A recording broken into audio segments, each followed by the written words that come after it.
Coba sebutkan apa persamaan dari animasi-animasi ini? Ya, betul. Ternyata semua animasi ini bergerak. Tapi, apakah gerakannya sama? Ups, ternyata tidak. Gerak itu apa ya? Baik sahabat semua, berjumpa dengan Ibu Lia. Dalam pembelajaran kali ini, bahasanya seru. Gerak, gerak, gerak. Sahabat semua, coba perhatikan keempat animasi ini. Ternyata masing-masing animasi memiliki posisi awal dan posisi akhirnya. Apakah sama posisi awal dan posisi akhirnya? Beda kan? Karena itu, gerak dikatakan sebagai perubahan posisi suatu benda. Ingat ya, bahwa gerak adalah perubahan posisi suatu benda terhadap titik acuan tertentu. Sahabat semua, kita lihat animasi ini. Gerak lurus, gerak melingkar, dan zigzag atau tak beraturan. Ternyata gerak itu bisa dikerucutkan menjadi gerak lurus dan gerak melingkar. Karena gerakan yang zigzag merupakan perpaduan antara masing-masing gerak lurus, masing-masing gerak melingkar, atau gabungan keduanya. Untuk pembelajaran kelas 8, kita hanya membahas gerak lurus saja. Mudah kan? Sahabat perhatikan. Garis lurus tentunya memiliki lintasan lurus. Jika suatu benda bergerak pada lintasan yang lurus, maka gerak benda tersebut dikatakan sebagai gerak lurus. Maka ingat ya, bahwa gerak lurus adalah gerak suatu benda pada lintasan yang lurus. Nah, sahabat, ketika benda bergerak lurus, ternyata ada besaran-besaran di dalamnya. Nah, apa saja?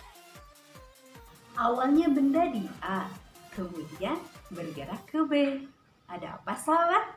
Ternyata si benda berpindah karena awalnya di A dan berakhir di B. Di sini muncul satu besaran yang namanya perpindahan, yaitu jarak yang dilalui oleh suatu benda dengan memperhatikan posisi awal dan posisi akhir. Perpindahan biasanya disimbolkan dengan S panah. Nah, muncul kata jarak. Apa sih jarak itu? Sekarang perhatikan. Benda bergerak dari A ke B. Apakah dari A ke B memiliki jarak? Pastinya. Jadi, jarak itu adalah lintasan yang dilalui oleh suatu benda tanpa memperhatikan posisi awal dan posisi akhir. Jadi, jarak merupakan lintasan yang dilalui oleh suatu benda tanpa memperhatikan posisi awal dan posisi akhirnya. Dan jarak biasanya disimbolkan dengan S. Nah, jika suatu benda bergerak lurus dengan satu arah, maka nilai dari besaran jarak dan perpindahannya adalah sama besar. Lalu, jika suatu benda bergerak lurus, tapi dengan dua arah yang saling berlawanan, apakah nilai dari jarak dan perpindahannya sama? Baik, sahabat semua, cari jawabannya ya dengan cara membaca buku siswa kelas 8 dan mencari dari sumber-sumber yang lainnya. Baik sahabat, perhatikan selanjutnya. Benda bergerak dari A ke B. Apakah benda bergerak memerlukan waktu untuk sampai di B?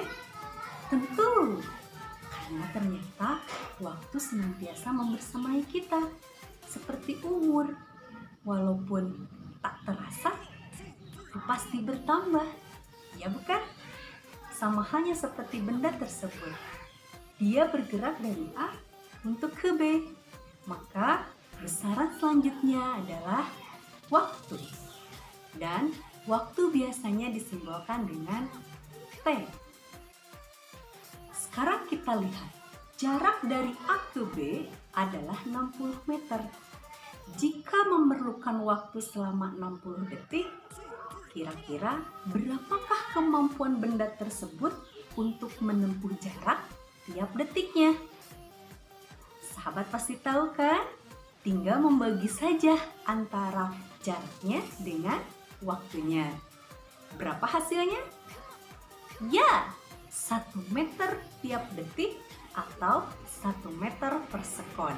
Nah, kemampuan suatu benda menempuh jarak tertentu dalam tiap detiknya itu dinamakan dengan kelajuan.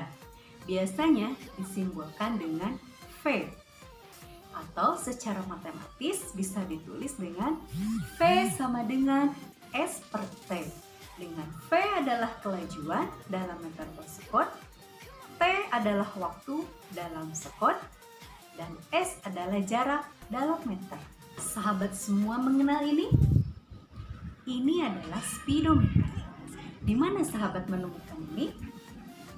Sepeda motor. Baik. Untuk apa alat ini?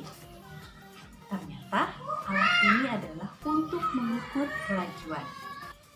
Baik sahabat semua, sudah paham? Mudah bukan? Kita akan berjumpa kembali di video berikutnya.